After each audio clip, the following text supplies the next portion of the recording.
Hello बच्चों, TSP Jodhpur के YouTube channel में आपका स्वागत। आज अपन पढ़ने वाले हैं वर्क, एनर्जी एंड पावर का पार्ट साइड। ठीक है, फर्स्ट पार्ट में अपन ने क्या पढ़ा था? वर्क के बारे में पढ़ा। वर्क क्या होता है, जो कार्य होता है वो कार्य होता है क्या है, अपन किस किस फॉर्म में कार्य करते हैं, कार्य का मान पॉजिटिव, नेगेटिव, जीरो कुछ भी हो सकता है। ठीक है, तो इनके बारे में अपन डिस्कस किया था। अब नेक्स्ट अपन पढ़ने वाले हैं ऊर्जा।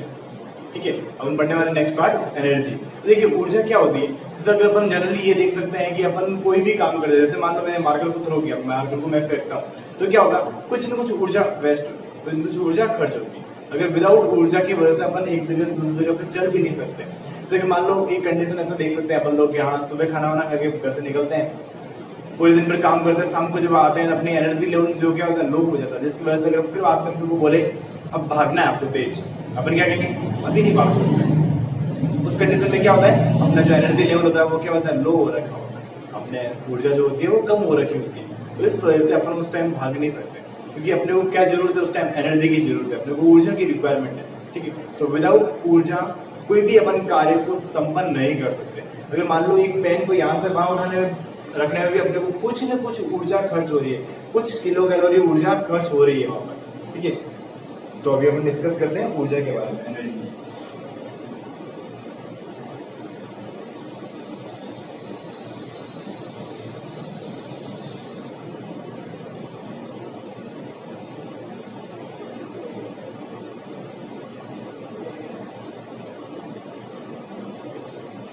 देखिए मैं डिस्कस करते हैं सबसे पहले ऊर्जा के बारे में।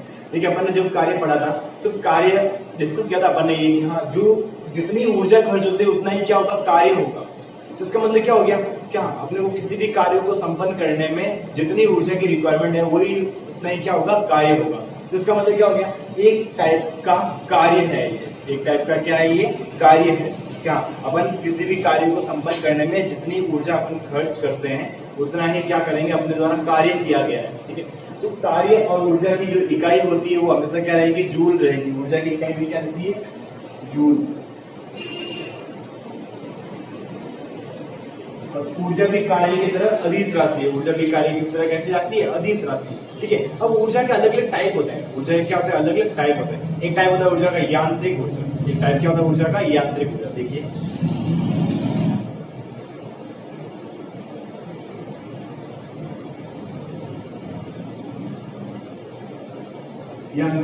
यांत्रिक ऊर्जा क्या होती है, जब अपन कोई भी गतिज ऊर्जा और स्थितिज ऊर्जा को सम्मिलित रूप से अपन किसमें दर्शाते हैं, यांत्रिक ऊर्जा में दर्शाते हैं। अब बात आती है गतिज ऊर्जा और स्थितिज ऊर्जा क्या होती है, किसी भी वस्तु को गति देने के लिए दी गई ऊर्जा गतिज ऊर्जा, किसी भी वस्तु को रोकने के लिए दी गई ऊर्जा स्थितिज ऊर्जा। जैसे मान लो ये पेन है, इस पेन को मैंने गति, ये पेन यहाँ पड़ा था, इस पेन को मैंने गति देने के लिए ऊपर की ओर लेके जा रहा है। ठीक है, इसको मैंने गति दी है, तो मैंने इसको कुछ ऊर्जा दी है, तो ये कौन सी ऊर्जा है, गतिज ऊर्जा। अब इस पेन को नीचे गिरने से रोकने के लिए मैंने क्या किया, कुछ ऊर्जा दे रखी है, इस पेन को मैंने यहाँ पे रोक दिया है। तो इसका मतलब क्या हो गया, इस पेन को रोकने के लिए मैंने कुछ इसको क्या दी है, ऊर्जा दी है, तो वो उसे अपन लोग क्या कहेंगे, स्थितिज ऊर्जा। इसको स्थिर रखने के लिए दी गई ऊर्जा स्थितिज ऊर्जा।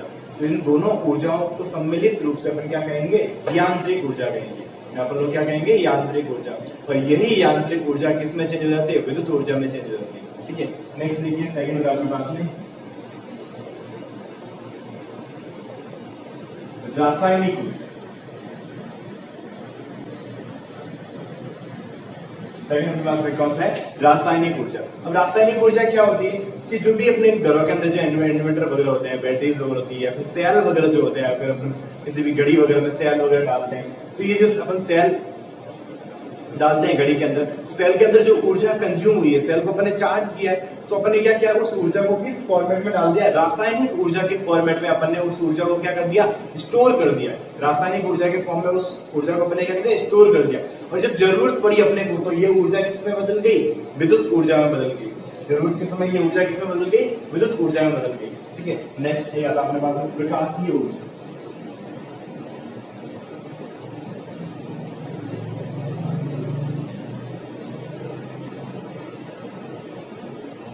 देखिए प्रकाशीय ऊर्जा क्या होती है कि जो पता चलता है, नाम से पता चल गया, सूर्य से प्राप्त ऊर्जा। जो सूर्य सनलाइट जो होती है, सूर्य से प्राप्त जो ऊर्जा होती है उसे हम लोग किससे दर्शाएंगे, प्रकाशीय ऊर्जा से दर्शाएंगे। उसके अपन लोग किससे दर्शाएंगे, प्रकाशीय ऊर्जा से दर्शाएंगे। ठीक है, इसको हम लोग उष्मीय ऊर्जा की फॉर्म में बोल सकते हैं। ठीक है, अब अपने पास में नेक्स्ट आता है अपने पास में एक गुरुत्वीय ऊर्जा। नेक्स्ट कौन सा आता है आपके पास में?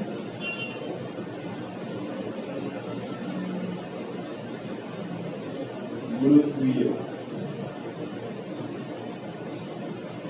ठीक है, देखिए ये पेन यहाँ पर है, मैंने आपको कहा था कि इसकी स्थिति में परिवर्तन करने के लिए अपने को क्या देनी पड़ेगी? ऊर्जा देनी पड़ेगी। किसी भी वस्तु की स्थिति में परिवर्तन करने के लिए अपने को क्या देनी पड़ेगी? ऊर्जा देनी पड़ेगी। लेकिन मैंने इसको बिना ऊर्जा दिए छोड़ दिया, पेन नीचे गिर गया, स्थिति में परिवर्तन हो गया, तो अपन कहेंगे सर फिर इसमें कहाँ ऊर्जा दी? मैंने तो ऊर्जा दी नहीं, मैंने तो उल्टा रिलीज किया, इसको छोड़ा है मैंने इसको, तो ऊर्जा कहाँ गई? तो अपन कहेंगे सर इसमें तो ऊर्जा नहीं दी गई, लेकिन उसमें ऊर्जा दी, ऊर्जा लगी थी उसमें। कौन सी ऊर्जा लगी थी? गुरुत्वीय ऊर्जा लगी थी। जो गुरुत्वाकर्षण के प्रभाव में जो ऊर्जा लगती है उसे अपन लोग क्या कहेंगे? गुरुत्वीय ऊर्जा कहेंगे, जो ऊर्जा गुरुत्वाकर्षण के प्रभाव में लगती है। ठीक है, यहाँ पर क्लियर हो गया आपके पास में गुरुत्वीय ऊर्जा। नेक्स्ट आता है पास में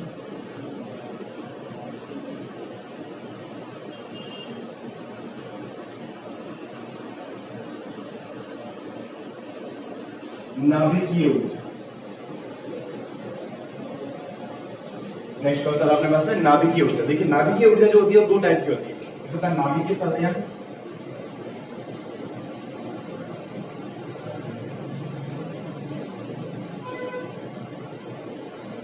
दूसरा होता है नाभिकीय विखंडन।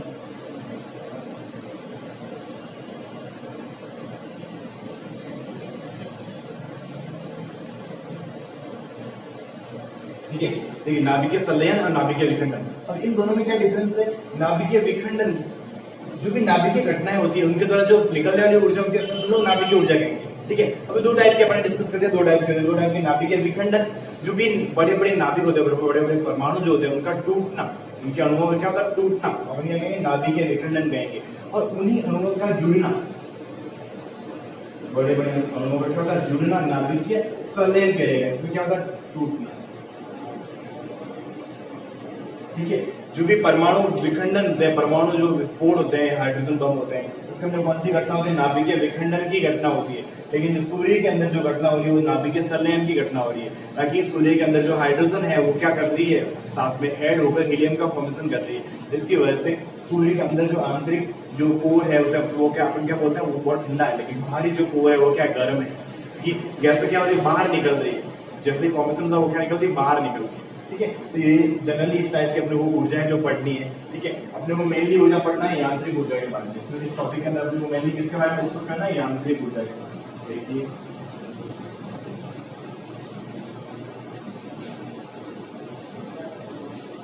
यांत्रिक ऊर्जा, mechanical energy.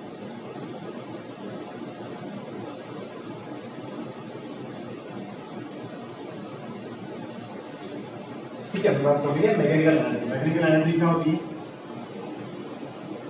Potential energy plus kinetic energy. स्थितिज ऊर्जा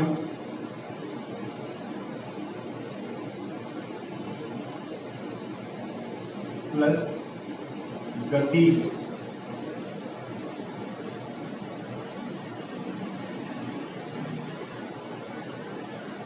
स्थितिज ऊर्जा और गतिज ऊर्जा को सम्मिलित रूप से अपन ने क्या नाम दिया? यांत्रिक ऊर्जा नाम दिया। ठीक है, अब ये जैसे कि मान लो अपने एग्जांपल के तौर पे ऐसे समझ सकते हैं कि एक धनुष चलाना आपको, धनुष के अंदर अपने तीर लगा दिया, तीर को अपने क्या कर दिया? खींचा जोर से। ठीक है, अपने तीर को क्या किया? खींचा, और खींच के अपने जैसे तीर को खींचा है तो तीर को क्या दिया अपन ने? गति ऊर्जा, गतिज ऊर्जा दी। और फिर उसको क्या कर रहा है? रोक के रखा है। ऐसे अपने धनुष को क्या कर रहा है? रोक के रखा है। तो रोक के रखने के लिए जो ऊर्जा दी गई कौन सी ऊर्जा है? स्थितिज ऊर्जा। और वही स्थितिज ऊर्जा किसमें बदल जाएगी? वापस गतिज ऊर्जा में बदल जाती है। वही स्थितिज ऊर्जा किसमें बदल जाएगी? गतिज ऊर्जा में बदल जाएगी। जनरली अपन ये देख सकते हैं कि जितनी स्थितिज ऊर्जा होती है उसी के उल्टा क्या रहेगी? उसी के बराबर कितनी रहेगी? गतिज ऊर्जा रहेगी।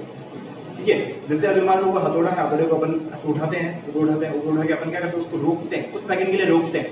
तो रोकने के लिए दी गई ऊर्जा स्थितिज ऊर्जा। फिर उसी ऊर्जा को अपन किस में बदल देते हैं? गतिज ऊर्जा में बदल देते हैं और जोर से नीचे मारते हैं। तो ऊर्जा में कौन सी ऊर्जा बनी? उसमें गतिज ऊर्जा बनी। ठीक है, उसको मारने के लिए दी गई ऊर्जा गतिज ऊर्जा। उसको अपन ने उठा के ऊपर लेके गए, गतिज ऊर्जा। रोका, स्थितिज ऊर्जा। वापस छोड़ा अपन ने, गतिज ऊर्जा। तो इनकम्प्लीट इस सर्कल को अपन लोग क्या कहेंगे? यांत्रिक ऊर्जा, मैकेनिकल एनर्जी। ठीक है, अपने को फर्स्ट देखना है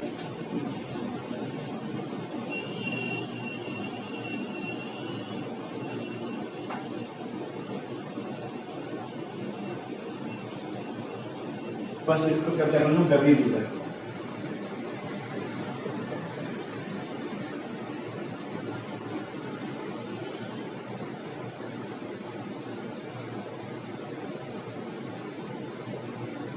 काइनेटिक एनर्जी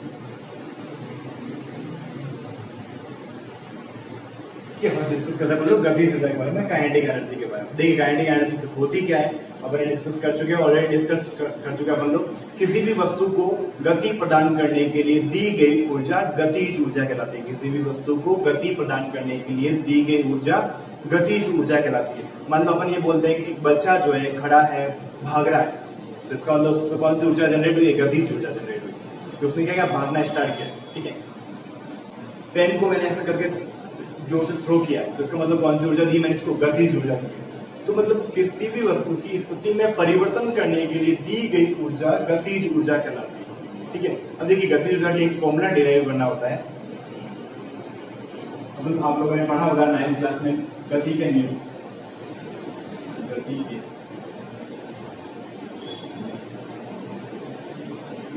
न्यूटन के जो लॉज थे उसके अंदर आपके पास एक थर्ड लॉ था इसका, v square equal to u square plus 2as, ठीक है। ये मेरे पास एक फॉर्मूला है, ठीक है। और इससे पहले आप ये भी डिस्कस कर सकते हैं कि हाँ अपने को जो W मिलता है, W क्या मिलता है अपने को?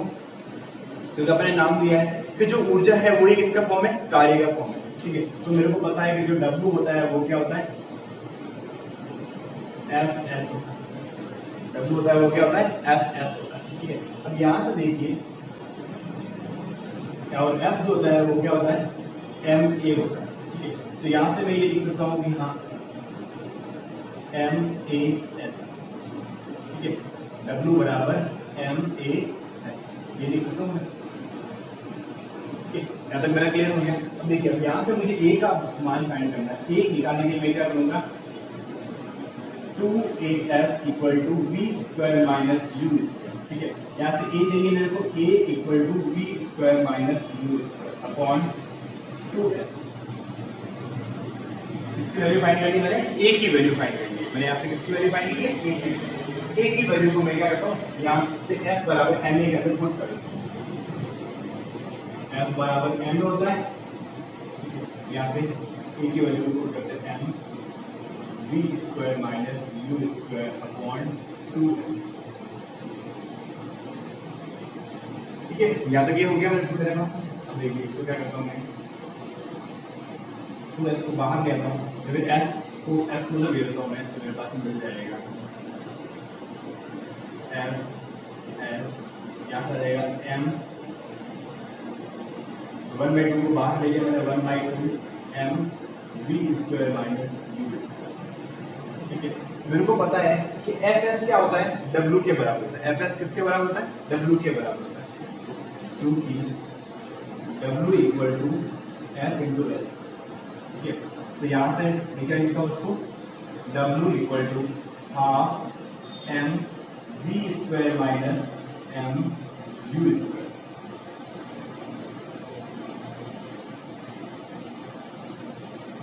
ये मेरे पास में क्या आ गया? कार्य आ गया। ये मेरे पास में क्या आ गया? कार्य। अब देखिए अपने को पता है कि जो किया गया कार्य है वो किसके बराबर है? ऊर्जा के बराबर है। तो यहाँ पे लिखता हूं मैं, किया गया कार्य इक्वल टू ऊर्जा, ठीक है। और ऊर्जा कौन सी है? गतिज ऊर्जा। तो अपन यहाँ लिख देते हैं के ई बराबर 1/2 m v square minus m u square. तो मेरे पास में गतिज ऊर्जा के लिए क्या आ गया? ये फॉर्मूला आ गया है, के ई बराबर half m v square minus m u square. अब यहाँ पर देखिए m क्या है? जहाँ m क्या है? द्रव्यमान, मास, द्रव्यमान। v क्या है?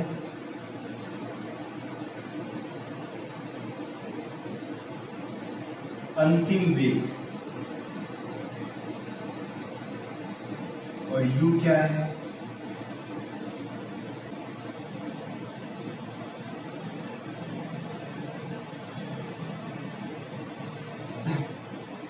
प्रारंभिक वेग, ठीक है। ये अपने पास में आ गया वैल्यू। अब यहाँ से देखिए, अगर बाई चांस अपन ये बोल देते कि वस्तु 0 से स्टार्ट हो रही है, वस्तु कहां से स्टार्ट हो रही है? प्रारंभ से। वस्तु प्रारंभ से गति करती है, वस्तु का अपन ये बोलते हैं कि ये जो इनिशियल वेलोसिटी है, यू का अपन क्या कहेंगे? Initial velocity. और v क्या आपके पास है? Final velocity. और ये क्या है? इसका मास। ठीक है, जो इनिशियल वेलोसिटी है उसको अपन ने क्या मान लिया? 0, कि वस्तु 0 से स्टार्ट हो रही है। इनिशियल वेलोसिटी को क्या मान लिया मैंने? 0 मान लिया। ठीक है, तो अब मेरे पास में मुझे देखना है के ई इक्वल टू क्या आएगा? K E equal to half M V square. ये कंप्लीट वैल्यू क्या हो जाएगी? 0 हो जाएगी। कंप्लीट वैल्यू क्या हो जाएगी? 0। तो मेरे पास में के ई इक्वल टू क्या आ गया? Half M V square. ठीक है, तो ऐसे मेरे पास में ये क्या आ गया? फॉर्मूला मैंने डिराइव कर दिया है, एक फॉर्मूला मैंने निकाल दिया है, के ई बराबर हाफ एम वी स्क्वायर। ठीक है, अब ये एक फॉर्मूला किसका है मेरे पास में? गतिज ऊर्जा के लिए सूत्र व्युत्पन्न कर लिया। अगर आपको कोई पूछे गतिज ऊर्जा के लिए सूत्र व्युत्पन्न करना है तो पहले आपको यहाँ से गति के नियमों से ए का मान निकालना पड़ेगा। ए को आपको पुट करना पड़ेगा, एफ बराबर एम ए। ठीक है, इसको कंप्लीट पुट करो, आपके पास में फॉर्मूला आ जाएगा K E equal to half M V square. ठीक है, यहाँ पर एम क्या है? मास। वी क्या है?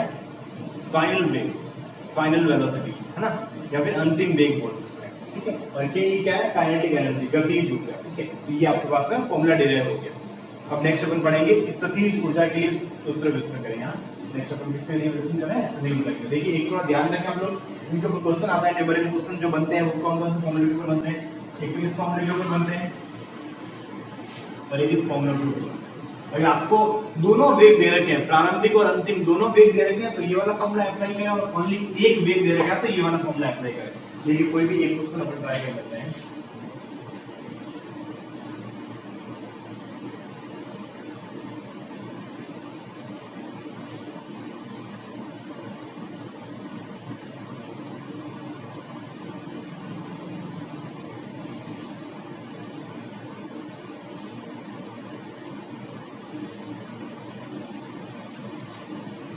क्वेश्चन देख लेते हैं। एम की वैल्यू अपने को दे रखी है 5 kg। एम की वैल्यू अपने को कितनी दे रखी है? 5 kg। ठीक है, वी दे रखा है आपके पास में 5 मीटर पर सेकंड। ठीक है, आपको उसकी काइनेटिक एनर्जी फाइंड करना है। फॉर्मूला पता है आपको? K E equal to half M V square. Half M कितना है? 5। बी कितना है? 5 इंटू 5। देखिए, 5 इंटू 5 कितना? 25। 25 इंटू 5 125। 125 बाई 2। ठीक है, कितना जाएगा? 62.5।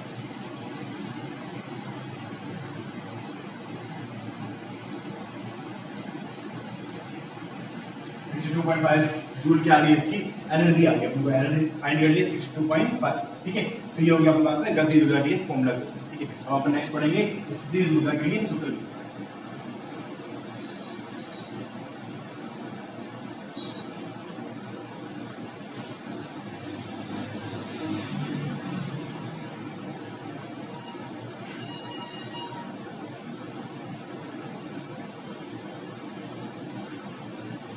नेक्स्ट देखिए,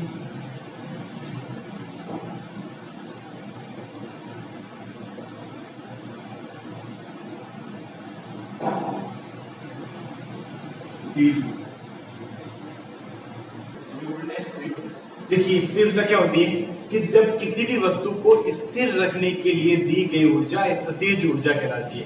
अगर कोई गतिशील वस्तु होती है उसको स्थिर रखने के लिए दी गई ऊर्जा स्थिर ऊर्जा कहलाती है। मान लो कोई गाड़ी अगर जा रही है उसको अपन पीछे से खींच के रोक देते हैं।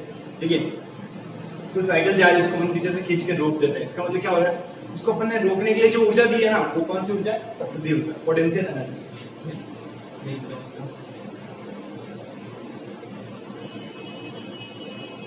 Potential energy. ठीक है, या फिर अपन ये देख सकते हैं कि कोई स्प्रिंग है, स्प्रिंग को अपन ऐसे दबा के रखते हैं। ठीक है, तो स्प्रिंग को अपन ने क्या किया? कंप्रेस कर दिया। तो उसको कंप्रेस करने के लिए जो दी गई ऊर्जा है वो कौन सी ऊर्जा है? स्थितिज ऊर्जा है।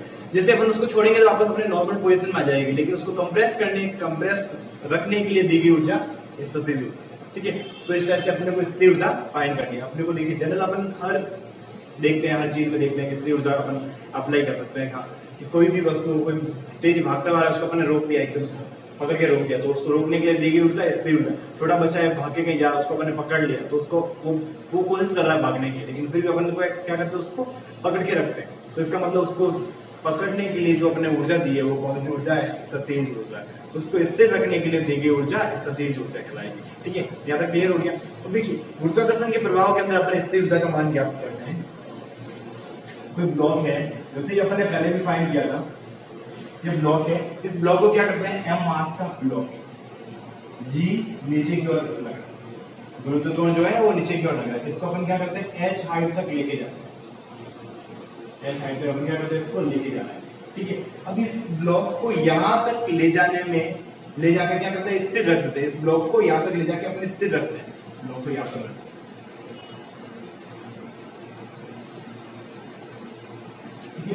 तो यहाँ पर ले जाकर स्थिर रखने के लिए दी गई ऊर्जा स्थितिज ऊर्जा। कौन सी ऊर्जा कहलाएगी, स्थितिज ऊर्जा कहलाएगी।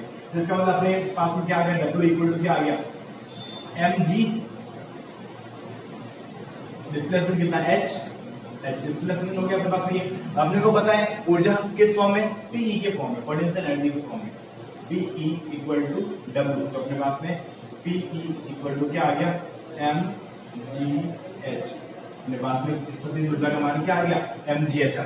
ठीक है, तो यहाँ से अपने को क्लियर हो गया कि हाँ ये क्या अपने पास में क्या मिल गया, mgh हो गया। अब देखिए नेक्स्ट, देखिए एक सरल लोलक के लिए अपन स्थिर ऊर्जा फाइंड करते हैं।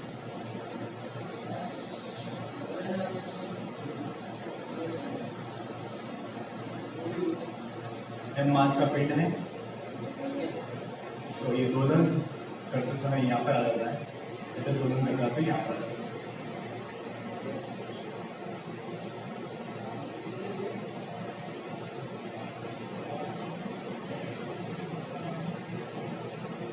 ठीक है, इस टाइप का एक सरल लोलक, सिंपल पेंडुलम है। ठीक है, अब हम क्या कर रहे हैं, क्या ये मान लिया मैंने कि L लंबाई की रस्सी है, थीटा एंगल तक ये जाता है, थीटा एंगल ये बनाता है, और ये जो इसका डिस्प्लेसमेंट है, इसका डिस्प्लेसमेंट है वो क्या है, x डिस्प्लेसमेंट। तो यहां से मुझे ये फाइंड करना है। ठीक है, इसकी पोटेंशियल एनर्जी फाइंड करना। अब देखिए एक अपन मैं ये देखता हूँ कि अगर ये जैसे ये ब्लॉक है, इसको मैं यहाँ पर लगाकर छोड़ता हूँ, जैसे इसको मैं दोलन करवाता हूँ, तो यहाँ पर आता है, कुछ सेकंड के लिए रुकता है। क्या होता है, कुछ सेकंड के लिए क्या करता है, रुकता है। उस कंडीशन के अंदर इसकी जो पोटेंशियल एनर्जी रहेगी, यहाँ पर जो इसकी पोटेंशियल एनर्जी रहेगी वो क्या रहेगी, मैक्सिमम रहेगी। ठीक है, यहाँ पर इसकी पोटेंशियल एनर्जी क्या रहेगी, मैक्सिमम रहेगी। ठीक है, लेकिन एक कुछ सेकंड के लिए जो इसकी गतिज ऊर्जा है वो क्या रहेगी, मिनिमम रहेगी। ठीक है, अब जब ये यहाँ पर आता है तब क्या होता है, ये यहाँ पर स्थिर रुक नहीं सकता, यहाँ पर उधर दोलन करेगा, ये इस साइड दोलन करेगा, तो इसका मतलब यहाँ पर इसकी पोटेंशियल एनर्जी क्या रहेगी, मिनिमम रहेगी, और इसकी काइनेटिक एनर्जी क्या रहेगी, मैक्सिमम रहेगी। ठीक है, और ये भी कंडीशन यहाँ पर भी रहेगी। ठीक है, ये क्लियर हो गया अपने पास में। अपने को पता है कि W बराबर क्या होता है, Fs cos थीटा होता है, लेकिन यहाँ पर थीटा इस तरीके से अपन साइन थीटा बनता है। ठीक है, तब देखिए साइन थीटा इक्वल टू ये क्या है अपने पास में, x बाई एल। ठीक है, अब m मास है, l लंबाई है, इसकी l लंबाई है, और थीटा एंगल बना रखा है इसमें। ठीक है, तो अपने पास में ये थीटा क्या आ गया, x बाई एल आ गया, अपने पास थीटा का मान आ गया। ठीक है, अब यहाँ पर इसको मान रख देते हैं।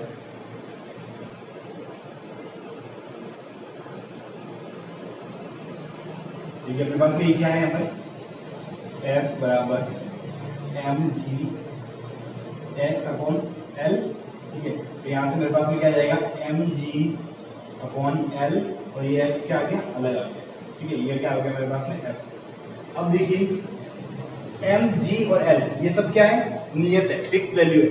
मैं तुम्हें मास को चेंज कर सकता हूँ, ना मैं इसकी लेंथ को चेंज कर सकता हूँ, ना मैं इसके गुरुत्वाकर्षण बल को चेंज कर सकता हूँ। डिस्प्लेसमेंट जो है x वो चेंज हो सकता है, तो अपन क्या कहेंगे, k बराबर mg अपॉन l। ठीक है, तो मेरे पास में क्या आ गया, k इक्वल टू mgl। तो f बराबर क्या आ गया मेरे पास में, kx। F बराबर मेरे पास में क्या आ गया kx। अब मुझे क्या करना है, इसका समाकलन करना है, समाकलन करने, ठीक है। समाकलन कर देता हूं मैं इसका 0 से x तक kx dx, समाकलन हो जाएगा इसका। जब इसका समाकलन करेंगे, अपने को पता है, थोड़ा सा ध्यान रखें आप लोग इतना कोर्स में नहीं है, लेकिन आप लोग ध्यान रखें, जब समाकलन करते हैं तो एक घात बढ़ा लेते हैं और उसकी बढ़ी हुई घात को अपन क्या करता है, नीचे बेस में लेके आ जाते हैं। इसका मतलब x की घात 1 है तो x की घात कितनी हो जाएगी, आपके पास में 2 हो जाएगी, तो ऐसे नियत है तो बाहर आ जाएगा, ठीक है। और x की घात क्या हो जाएगी, x एक घात क्या हो जाएगी, प्लस हो जाएगी, तो अपने पास क्या है 1 + 1 अपॉन 1 + 1, ठीक है, ये वैल्यू आ जाएगी। तो अब यहाँ से देखिए अपने पास में क्या आएगा, kx² 2, ये अपने पास में क्या आ गया, f, ये आ गया अपने पास, ठीक है। तो अपने पास में वैल्यू क्या आ गई, w बराबर क्या आ गया, हाफ 1/2 हो गया ये kx², ठीक है। और उसे अपन लोग इस फॉर्म में दर्शाते हैं, पोटेंशियल एनर्जी के फॉर्म में, हाफ kx²। तो ये मैंने क्या निकाल दी, इसकी स्थितिज ऊर्जा निकाल दी। कंडीशन क्या है, सरल दोलन, सिंपल पेंडुलम, सरल दोलन की कंडीशन, ठीक है। इस कंडीशन के अंदर पोटेंशियल जो एनर्जी रहेगी, स्थितिज ऊर्जा रहेगी, वो क्या रहेगी, हाफ kx² रहेगी। अब देखिए अपन ने गतिज ऊर्जा निकाली है हाफ mv², स्थितिज निकाली है mgh, गुरुत्वाकर्षण के प्रभाव में, ठीक है, गुरुत्वाकर्षण के प्रभाव के अंदर। लेकिन सरल ऊर्जा के प्रभाव के अंदर क्या निकाली अपने, Pe = हाफ kx², ठीक है। क्लियर हो गया ये। तो अभी अपन ने यांत्रिक ऊर्जा को कंप्लीट कर दिया है। अब नेक्स्ट टॉपिक आएगा अपने पास में विद्युत ऊर्जा। विद्युत ऊर्जा के अंदर कुछ संयंत्र है, उनके बारे में डिस्कस करेंगे, ऊर्जा संरक्षण के बारे में पढ़ेंगे, और लास्ट टॉपिक बचेगा अपने पास में शक्ति। तो देखते हैं, कोशिश करते हैं लास्ट पार्ट के अंदर इस टॉपिक को कंप्लीट कर दिया जाए, इस चैप्टर को, ठीक है। अभी ये सेकंड पार्ट जो है इसका कंप्लीट हो गया है। Okay, thank you.